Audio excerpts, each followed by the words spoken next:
each other. Simply put, you're in a group of amazing people who every day put service above self. Now, 10 years ago, almost to the day, a Rotarian walked into my high school counselor's office, looking for a student to fill the space of exchange going to Argentina. Because somebody had dropped out and they needed to fill the spot. So they're like, hey, do you know anybody in this area who's looking for an opportunity? Now, little did this Rotarian know that about 15 minutes prior to him entering that counselor's office, somebody had left that same office who was talking to that counselor about an alternative option for college, a move to the collegiate path. Well, this was me. Brown-eyed, bushy-tailed, no idea what I wanted to do in college, or even really why I wanted to go to college. I hadn't a clue. And so I was working with my counselor to kind of figure out that path and that conversation. Well, that night, Joe Hertline, a Rotarian, called me, and he asked, I have an opportunity that I think you might be interested in, he said. And so we started talking about it, and pretty quickly, after an in-person interview, a handful of other conversations and other phone call conversations, a trip down to Visalia to meet my host district and club, and I became part of a family that to this day still opens their arms and their hearts to me and my family. And it's all because a Rotarian walked into a room. Change happens for those who walk into a room, and it's because of Rotarians. It happens for those directly present, and it ripples through, often unrecognized, noticed or even aware of the origin, but change does happen. And this moment was pivotal for me because it changed the course of my life, what Joe Hertline did. He didn't know what was happening for him or for anybody else, but he took an opportunity and said, I'm going to just see what's out there. See if there's someone who's interested in this idea, this opportunity.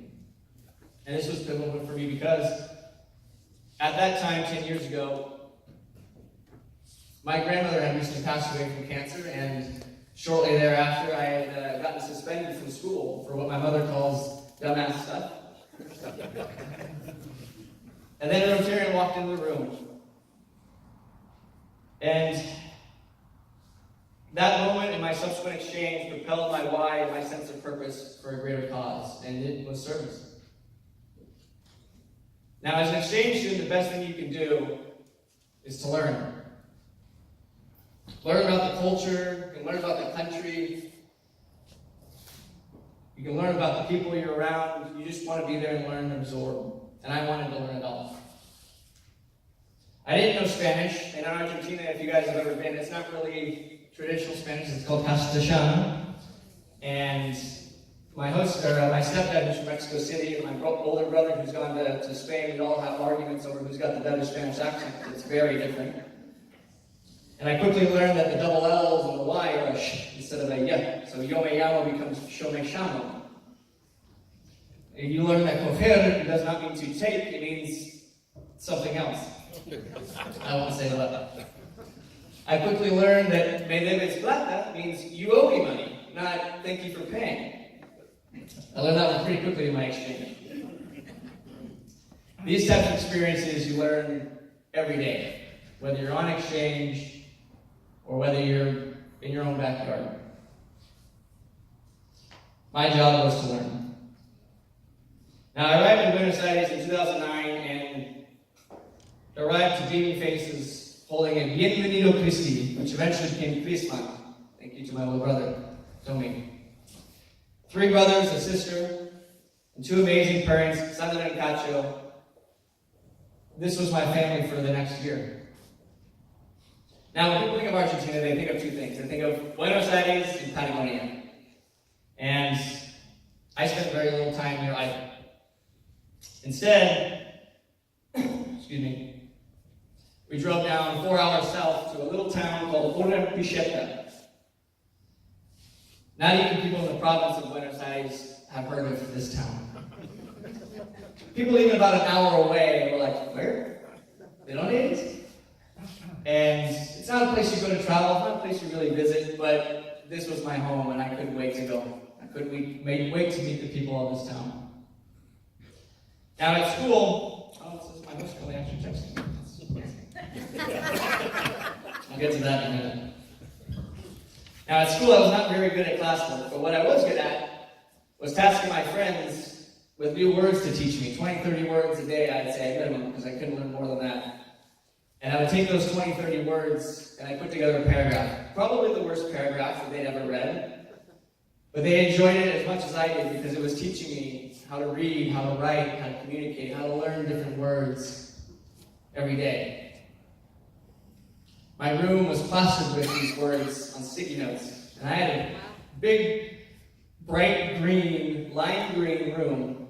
And all the walls were lime green. And so putting the little sticky notes on the walls made it even that much more visible and vibrant. And I would put these words all over my room. I put the Spanish word on the front and the English word on the back. And most of these words, of course, some good, some bad, mostly bad. Because at the end of the day, I was a teenager and I had to communicate with my peers. Best way to do it. I think my host parents even learned a few words themselves in English that they probably shouldn't.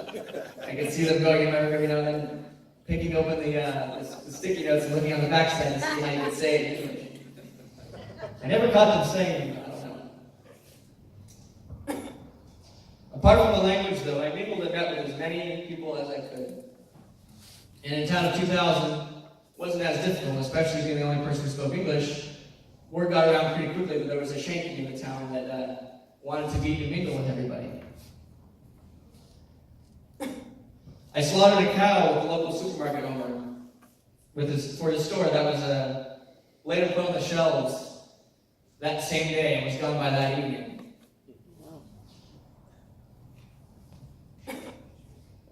Oddly enough, this store owner, Tadarigon was his name, whenever I walked in to go get food for dinner or to go get snacks for mate or galletitas, which are cookies, which are really the cause of my first cavities coming back from Argentina, he would always greet me and say, "Hola, Shanky." But it eventually became, "Hola, Mr. Bush," because at the time President Bush was the president. And he always wanted to talk politics with me.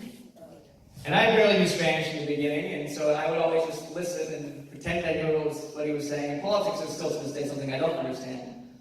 And even more so in Spanish. But he would always welcome me and want to talk, regardless of what was going on. He was always in tune with what was going on in the United States, politically wise. And by the end of the year, he was, Mr. Obama, Señor Obama, bienvenido. And he always just was open arms, wanting to learn about where I was from, and communicate where he was from, and have those conversations about each other. I visited elementary schools and high schools and neighboring pueblos to talk about the United States and Brad Pitt. Although at this point, I felt confident enough in my Spanish, so they started inviting me to English classes. It was their mistake because at this point I really wasn't speaking much English, and it was a lot worse than my Spanish was probably at that time, so I don't know really how much good it did them to have me come talk to them in English. I still remember fumbling over the word, trying to remember the word in English when I came back for scarf, and I just couldn't figure it out. Those moments happen a lot. My mom and stepdad, both vegetarians, were thrilled about both of these butchering experiences to pit into account. Because for my goodbye party, I had to butcher a pig. I didn't say I had to. It was kind of tradition, and you had to serve it to everybody that came to that party. And in the town of 2000, a lot of people came, much to the dismay of my host parents for a little bit, but they welcomed everybody, and it was a great disc to be there. It was a great disc to be there. My last day in Argentina, something happened that hadn't happened in the capacity that it did in a long, long time. I cried. I remember that kind of final lap around the town, which was really 3 blocks. It wasn't very long.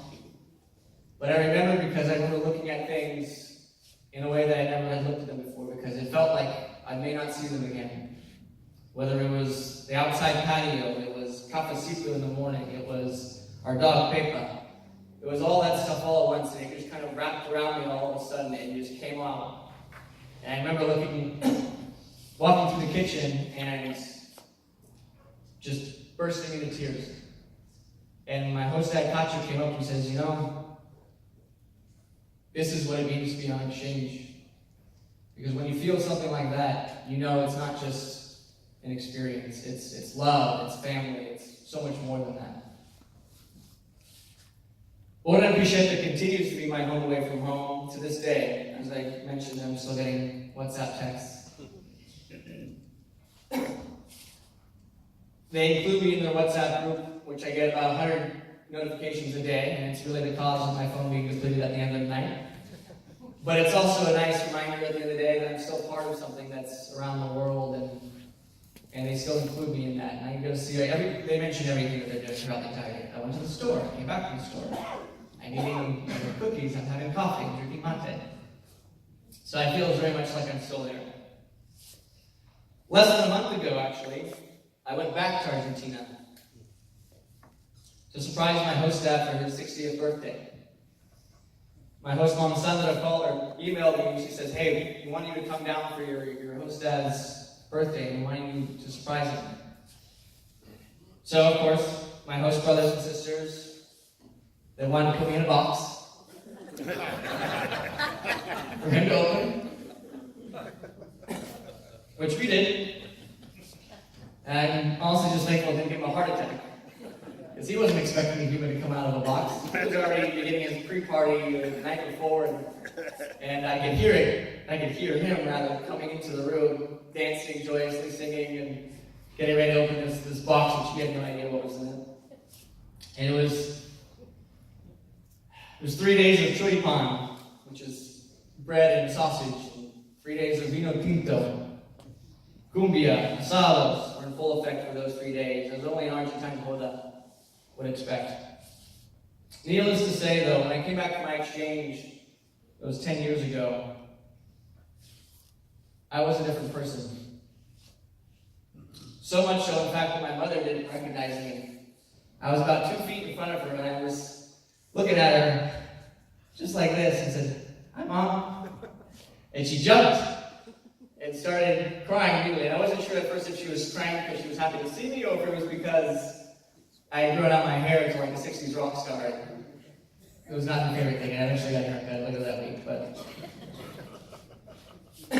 it was a great experience. But now, what was I to do with it? I really was ready for college. I was finally ready for college. I felt like I could accomplish anything. I had survived a country, a culture, a language, an experience that few people actually get to experience. And I think that sometimes it gets lost on you once you've had that experience. You forget about that. And I never felt more prepared for anything in my life from this exchange.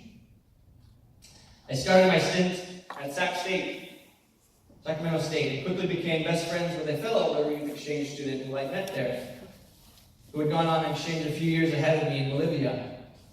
Now, this relationship started with an invitation to an event that he was hosting later, one of the evenings, and he wouldn't tell me what it was. Little did I know, I was already signed up for a board position that what became known as Sac State's first Rotaract Club. See what happens when you walk into a door? Or walk into a room, rather, not a door. Open the door. The club is still in operation today, and we still hold the unofficial Guinness Book World Record for the largest teeter-totter. It started with 30 feet, made of wood, duct tape, nuts and bolts, and nails. And after 4 years of creating this teeter-totter, which we had running for 24 hours once a year to fundraise money for Shelter Box and Hurricane Katrina victims and other worthy organizations, after 4 years, finally we got a little smarter and we started partnering with steel companies. So then it was finally construed and constructed a little bit better. And I believe it's actually that same one still going up and down in a farm out in Davis, which ended up purchasing it to have it on their corn farm.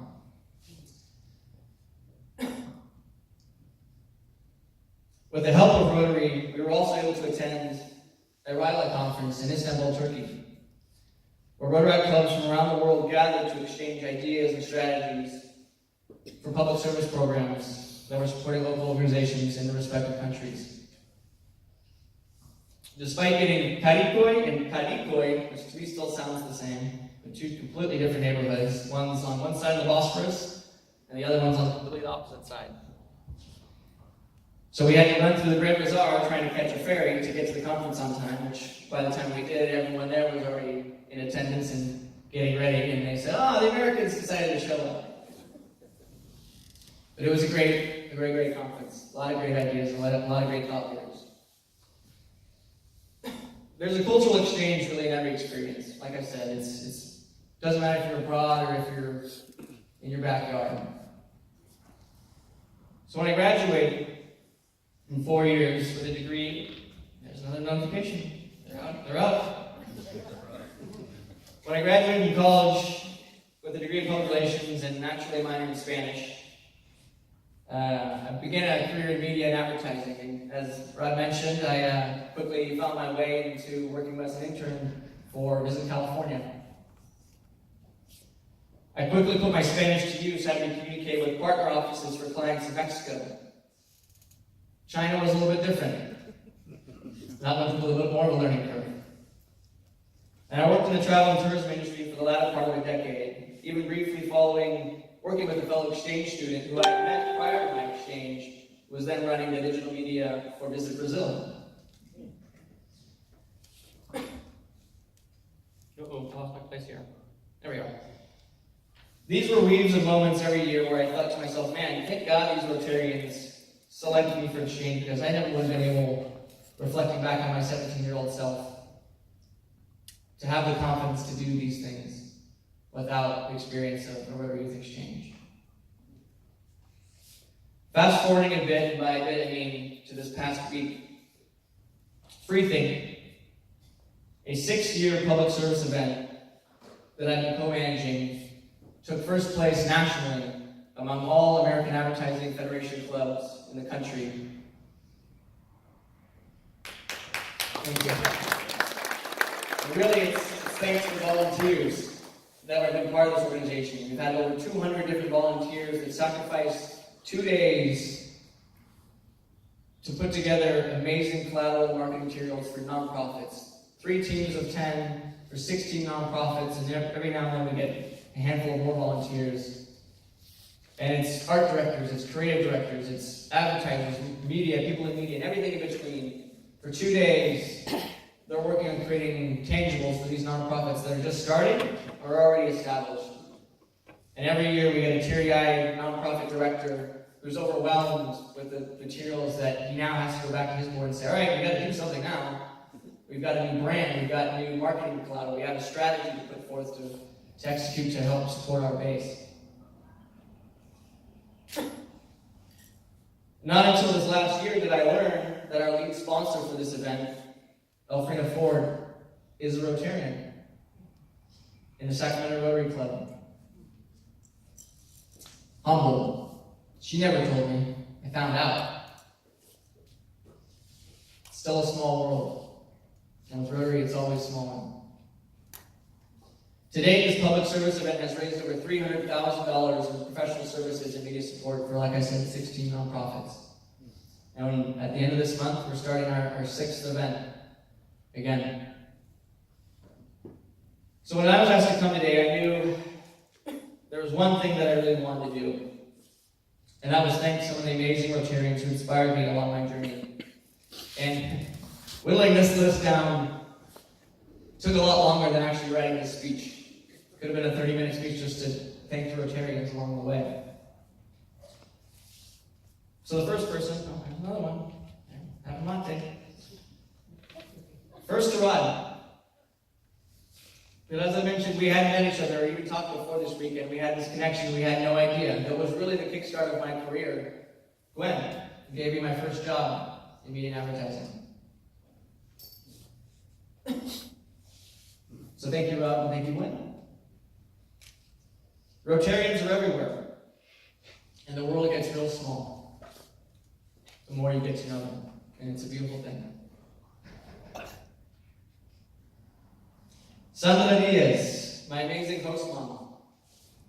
Sandra, this past year, became the first woman president of Rotary, bringing a club that had been dormant for over a decade back to life. I'm currently working closely with her to establish a scholarship for students in that town to help propel the next exchange student or future Rotex or Rotaract. Every one of their kids has now been on exchange and gone on and supported a Rotaract club or initiative. Thank you, Sandra. And there's one more, and this one's very special to me. When Peter Golumbek walked into a room, you immediately knew him. His calm, boisterous, blunt, but always honest nature. Peter prepared me, I would say, the most for my exchange. And I'll never forget one thing that really stuck with me, that he taught me. And it was about Mickey Mouse.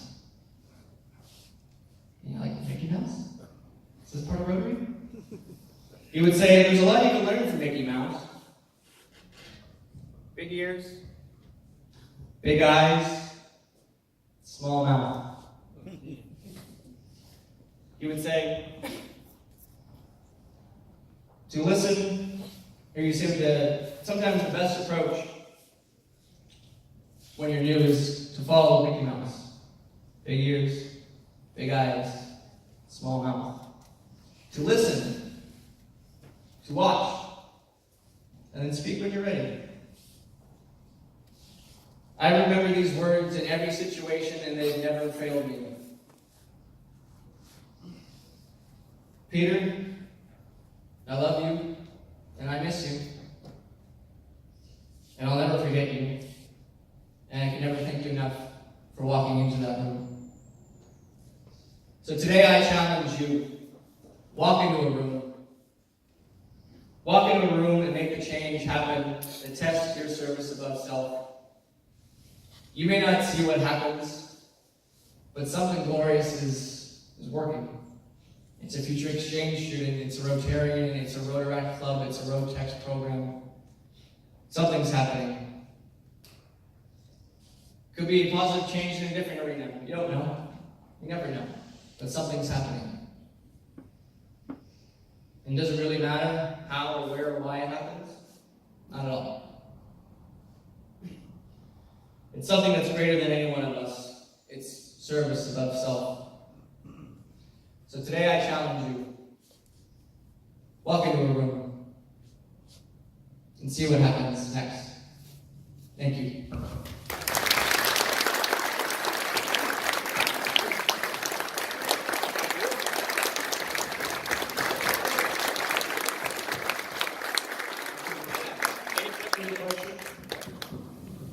You know, it's really interesting how paths cross.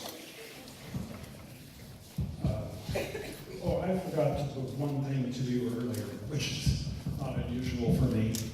Troy Brooks, would you stand up? Troy has been for the last several years, and he followed Peter as the leader of Youth Exchange. And you owe him a huge, huge hand.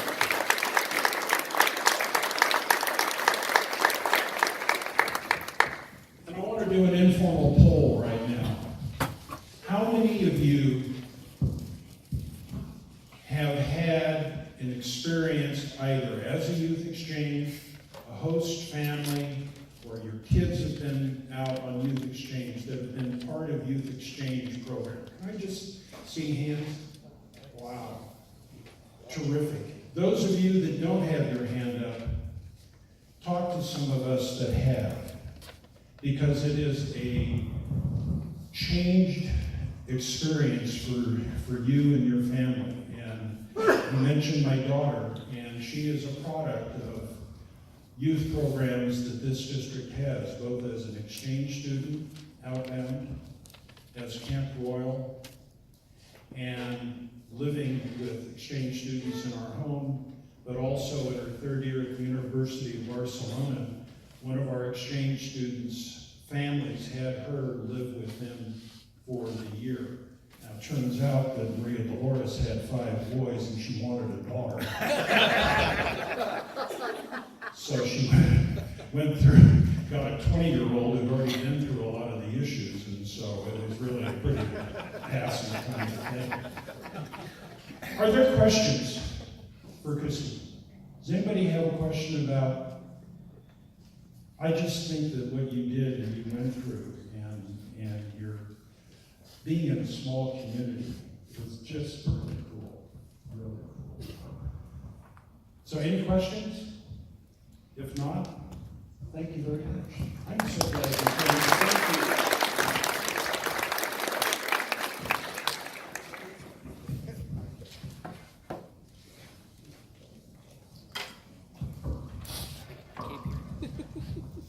Did I miss something? You all have a copy of the agendas for today, the breakouts.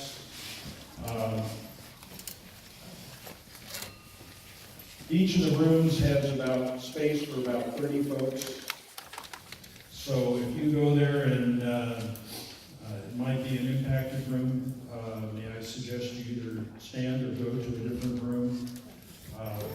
I failed to put into the registration what breakout you would be interested in going to. Oops. And so I accept that. So take a look at the programs. Mike, do you have a 10-second speech on what you're doing on Foundation? No? Mike's doing Foundation. First time I've ever seen Andrew speechless. That is a moment. I'm on the agenda? Moving right along. Wayne, are you here? Wayne's way in the back. Wayne is from Visalia, very much involved in DAC-DB, has been working in perfecting the financial module. And Wayne tells me that being part of what he's going to be talking about is going to make your club treasurer and secretary's job a lot easier. And a lot was underlined with a whole bunch of exclamations. So go and listen to Wayne at the first session. So thank you for being here. Jeff Dipple and Roger and Mark Daniel and William. Would you guys all stand up? This is the group that is going to be in room 604 doing public image, newsletter, website, so on and so forth. And have some really neat ideas. And William has taken the bull by the horns on the website, and we're just going to have a kick wherever website here. So thank you guys for being here. Where's Donna Silva? Hi, Donna. And she and Troy are doing a program together. You are Bruce. You're a whole lot prettier than Bruce. And then Danny Armenta is going to be talking about the most important avenue of service, which is club service. So, and a couple of those will be repeated, so if you want to be able to make your program schedule work, please take a look at that. Larry? The building is back here. All right, the students are already lined up out there, and as you go out the door here, you'll be going west, and the students will direct you through the classroom. Okay. So we are a little bit ahead of schedule, so at 10:30 we've got 15 minutes to make transition and potty stops and water breaks. And are there any questions that anybody has of me? I'll see if I can answer them. Probably not. Yeah. Okay, well with that, we're underway and let's adjourn to our first session. Thank you. I'm gonna go pee, then I'll meet you guys.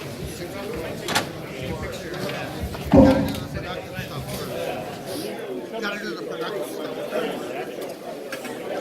I don't think it's